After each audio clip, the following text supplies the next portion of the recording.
বন্ধু বান্ধৱীসকল, মই আৰতি আপোনালোকক সকলোকে মোৰ চেনেললৈ স্বাগতম জনাইছোঁ। আৰু আজি মই আপোনালোকক ৰাতিপুৱাই উঠিনো টিফিনত কি দিম, আমাৰ কনফিউজ লাগি থাকে নহয়নে। গতিকে তাৰে দুটামান টিফিনৰ মই আইডিয়া দিম বুলি ভাবোঁ। এতিয়া বাজিছে 8:30 আৰু মই এতিয়া ছোৱালীজনীক লৈ স্কুললৈ যাম, তাৰপিছত আকৌ মই বজাৰলৈ যামগৈ। ব্লগটো আপোনালোকে চাই এয়া চাওকচোন, মই পাকঘৰত কাম কৰি থকাৰ মাজে মাজে এগিলাচ পানী খাওঁ। এনেকৈ আপোনালোকেও খাবচোন, পানী অকণমান উলিয়াই। পানী খালে আমাৰ বহুতখিনি উপকাৰিতা হয়, বিশেষকৈ এই গৰমৰ দিনকেইটা পেচাবৰ যি ইনফেকশ্যন হয় মহিলাসকলৰ, তাৰ পৰা বহুতখিনি উপশম পাব। আৰু লগতে আপোনালোকেতো চবেই ধুনীয়া হৈ থাকিব বিচাৰে, হয়নে নহয়। পানী খালে আপোনালোকৰ মানে বয়সটো কম যেন দেখি, মানে বয়স বেছি হোৱা যেন নেদেখে। ফেচটো মানে ডাল হৈ যোৱাৰ পৰা আপোনালোকে বাচি যাব, উজ্জ্বলতা আহিব আপোনালোকৰ। আৰু গেছৰ সমস্যাটোৰ কথাটো ক'বই নালাগে ন, সকলোৰে আজিকালি গেছৰ সমস্যা। যিকোনো বস্তু খাবই পৰা নাযায়, ভজা পোৰা খালেতো আৰু বেছি বেয়া। গতিকে পানী খুব খাব, পানী খাই থাকিব, তেতিয়া বিশেষ একো অসুবিধা নহয়। ৰাতিপুৱা খালী পেটতে খাব পাৰিলেতো আৰু ভাল। বিশেষকৈ এই পেচাবৰ যিটো ইনফেকশ্যন হয় নহয় মহিলাসকলৰ, এইটোৱে মানুহৰ বহুত দিগদাৰ কৰে। পানীয়ে হৈছে 1 নম্বৰ ঔষধ ইয়াৰ বাবে। মোৰতো এবাৰ এনেকুৱা হৈছিলে, মানে কি জ্বৰত 3-4খন কাপোৰ জাপি দিলেও মানে মোৰ মানে কঁপনি ৰক্ষা নাইকিয়া হয়, এনেকুৱা অৱস্থা হৈছিলে। বুজি নাপাইছিলোঁ, ভাবিছিলোঁ গৰম সোমাইছে, তাৰপিছতহে গম পাইছোঁ যে পেচাবৰ ইনফেকশ্যন হৈ মোৰ মানে একদম অৱস্থা বেয়া হৈ গ'ল। 6 ঘণ্টাৰ মূৰে মই এটাকৈ জ্বৰৰ টেবলেট খাব লগা হৈছিলে। গতিকে মানে মই আপোনালোককো কৈছোঁ যে এনেকৈ কামৰ মাজতে আপোনালোকে পানী এগিলাচ খাই থাকিব গৰমত, তেতিয়া আপোনালোকে গেছৰ সমস্যাৰ পৰা মুক্তি পাব, আৰু লগতে পেচাবৰ যিটো ইনফেকশ্যন হয় তাৰ পৰা মুক্তি পাব। আৰু লগতে নিজৰ চাফ চিকুণৰ লগতো কথা বাৰু, নিজৰ হাইজিনটো মেইনটেইন কৰি ৰাখিব, তেতিয়া এনেধৰণৰ অসুবিধা নহয়। এতিয়া আহক মোৰ টিফিন টিপছকেইটাৰ মাজলৈ। এয়া মই কণী 2টা ফেটি ল'লোঁ, আৰু এনেকৈ টাৱাত কণীখিনি বহাই দি তাৰপিছত মই দুফাল কৰি ল'লোঁ। এনেকৈ দুফাল কৰি অকণমান ভাজি ল'ব। লোৱাৰ পিছত মই এখন ৰুটি বেলি তাত মই কণী এফাল ইয়াত ভৰাই দি এনেকৈ নুৰিয়াই দিলোঁ। আৰু এতিয়া মই এইখন তেলত ভাজি ল'ম। অলপ টাইম এনেকৈ ভাজি আপোনালোকে সন্তানটোক টিফিনত দিব পাৰে।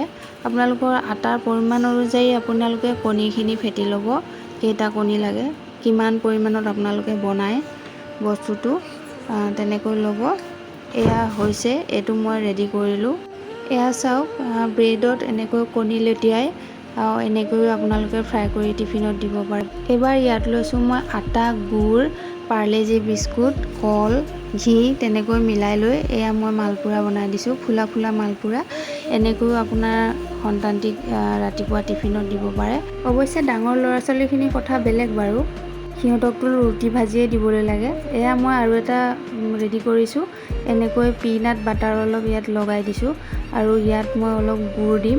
যদি আপোনালোকৰ তিলৰ পুৰ দিব পাৰে, তিলো দিব পাৰে, তিল থাকিলে ঘৰত। এতিয়া মোৰ সময় নহ'ল, গতিকে মই এয়া গুড়কে দিছোঁ পিনাট বাটাৰৰ লগত। এনেকৈ নুৰিয়াই দি আকৌ মই এখন অলপমান টাৱাত ঘি দি এনেকৈ মই অলপমান ভাজি দিম।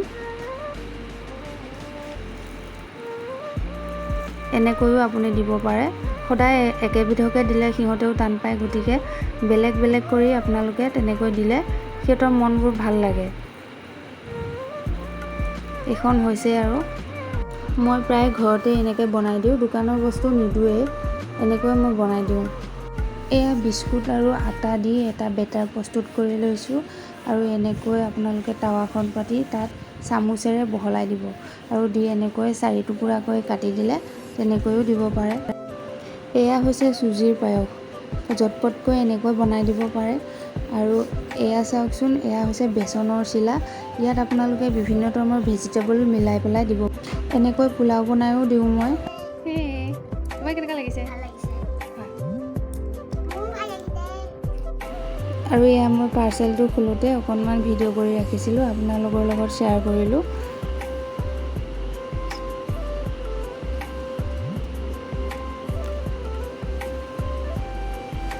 এয়া মই দুপৰীয়া সাজৰ বাবে বনাইছোঁ, জিকা আৰু আলু এনেকৈ অলপমান ভাজি লৈছোঁ। তাৰপিছত অলপমান মোৰ দাইল আছিল, দাইলখিনি মই ইয়াতে দি দিম। ইয়াতে দি অকণমান উতলিবলৈ দিম। মাছৰ লগত বনাম মই আঞ্জাখন। এয়া মাছখিনি দি দিলোঁ, আৰু তৰকাৰী ৰেডি।